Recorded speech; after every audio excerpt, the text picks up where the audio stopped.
Hello, and this is my weekly recap for week 9 of The Artist Way. Hopefully you can hear me. I hope that the noise in the background isn't too distracting. Also my hair is a bit random because I've been at the beach, so you know. Anyways, but week 9, this was the so I've been a bit inconsistent again with filming this because I'm actually filming this in week 12. So anyways, but week 9 was the last week of term 3, and in that week it was very hectic. So I had dance Monday, Tuesday, Wednesday, Thursday, and then on Friday I had to leave for ADF, which is the Australian Dance Festival, and that was Friday, Saturday, Sunday, and I was there till Monday. So that's why I didn't get to film anything or whatnot. But from what I remember, I really liked week 9. Yeah, I did actually, I remember that. But I'll go through like some of the things I highlighted in the book. Did I even say this is my weekly recap for The Artist Way? I can't remember if I said it or not, but you know, you can put 2 and 2 together. It said, yeah, so week 9 is recovering a sense of compassion. And it says, this week finds us facing the internal blocks to creativity. It may be attempting to abandon ship at this point. And it says, don't. Yeah, we will gain in compassion as we reparent the frightened artist child who yearns for creative accomplishment. So that's a bit cutesy. Talked about fear. Blocked artists are not lazy. They are blocked. Being blocked and being lazy are 2 different things. And then I drew an arrow to, do not call the inability to start laziness, call it fear. Which is so true. Yeah.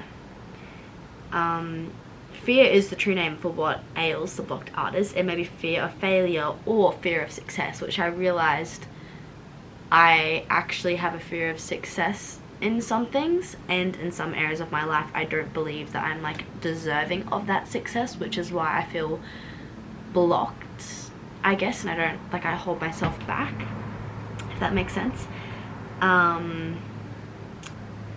Yeah.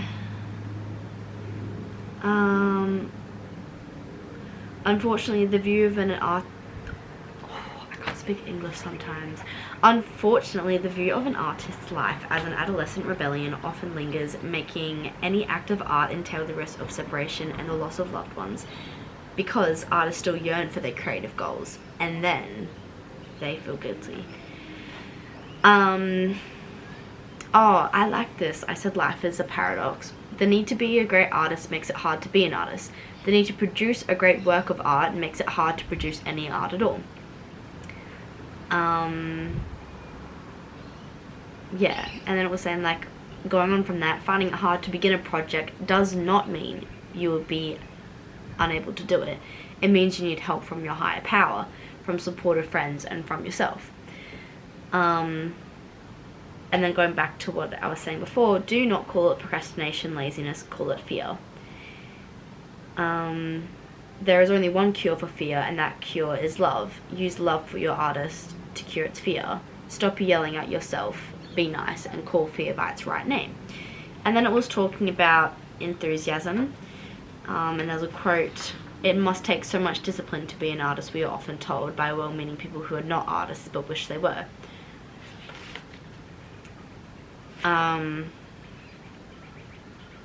Yeah, the part of us that creates best is not a driven discipline, automation functioning from willpower, with the booster of pride to back it up.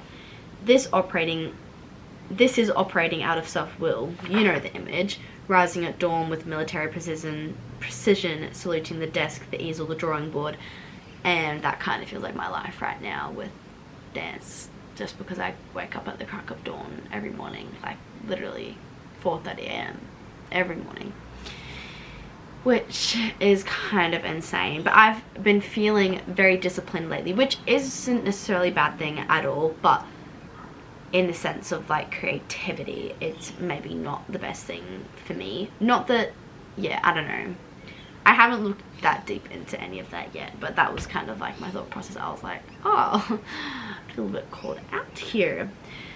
Then it said enthusiasm is an ongoing energy supply tapped into the flow of life itself. It's grounded in play, not work, and our artist is actually our child within. It's joy, not duty, that makes for a lasting bond. And then I like the quote, the journey is always the only arrival. Our creative work is actually our creativity itself at play in the field of time. So what I took from that is like to kind of enjoy the journey of doing like the creative work, because I think I attached myself to the outcome of like a lot of any creative things I do, but I've realized I hardly ever actually focus on enjoying the moment of it. Then it talked about creative U-turns, which I thought was cool. A productive artist is quite often a happy person. This can be a very threatening self-concept to those who are used to getting their needs met by being unhappy, which I also thought was interesting, because I feel like I've definitely been not a victim of that, but like I've definitely done that in the past.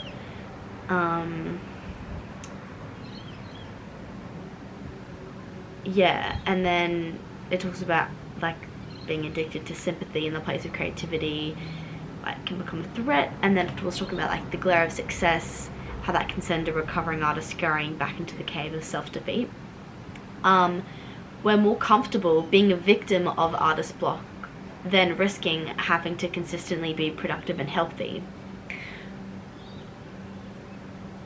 Yeah, that's that. And then I wrote like a little thing, like I drew a little diagram in there because I feel like it. I want to do it, wait, I'm scared, I can't do it, and then I never do it, which is what I do. So yeah. And then I gave examples, like a performance artist is offered a space to use for workshopping his new material. He doesn't like his mix reception indicating more work is needed, then stops working on new material at all. So it's like examples of the U-turns. A successful creative career is always built on successful creative failures. It was talking about having compassion. Creative U-turns are always born from fear. To recover from a creative U-turn, we must first admit that it exists. Yes, I did react negatively to fear and pain. Yes, I do need help. Once we admit the need for help, the help arrives. Yeah, and then it was talking about that. And then it was talking about blasting through blocks. In order to work freely on a project, an artist must at least be functionally free of resentment, anger, resistance, and fear. And it was saying, beginning a new project, it's a good idea to ask your artist a few simple questions. These same questions asked when work grows difficult or bogs down usually act to clear the obstructed flow. And then it has like about 5 different questions, but they're quite long questions, so I'm not going to read them out. And then there was all the tasks.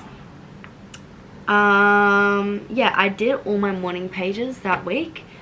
One of the tasks, we had to reread previous morning pages and highlight insights and actions needed.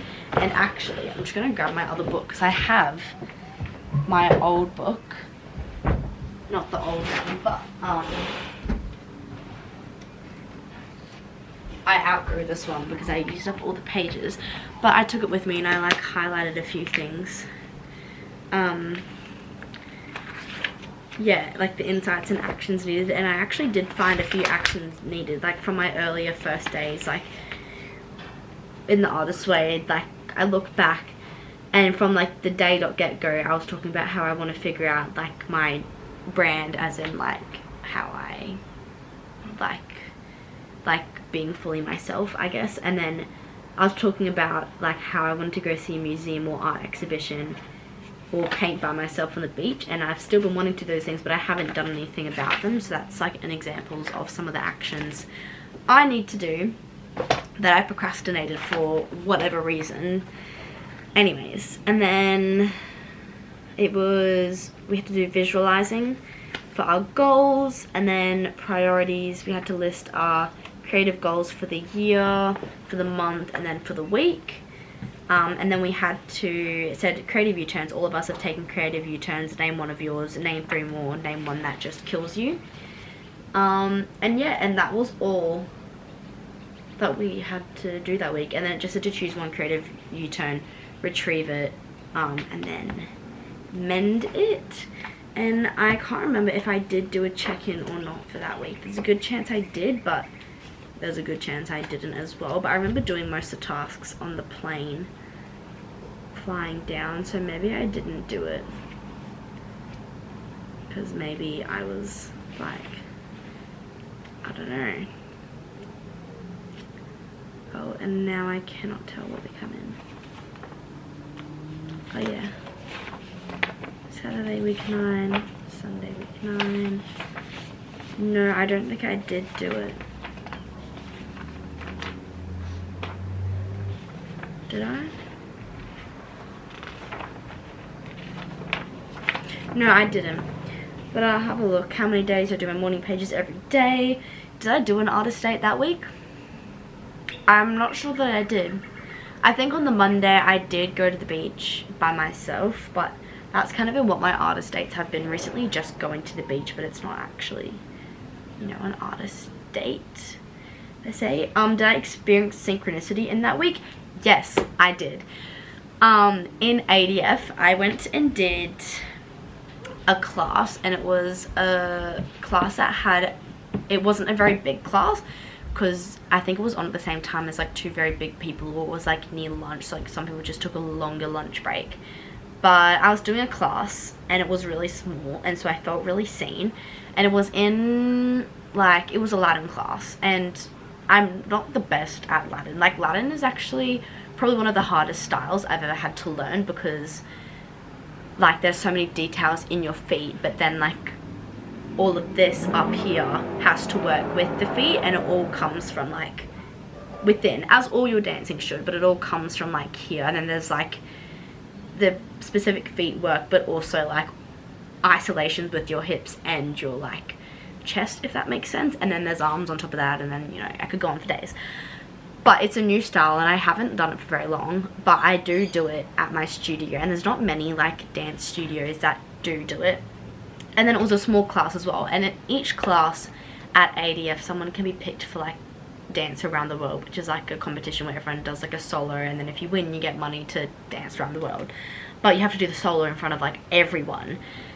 And since it was a small class, I felt seen, and because I do Latin a fair bit, I was like, it was the first time that whole weekend I actually thought, what happens if I actually do get picked?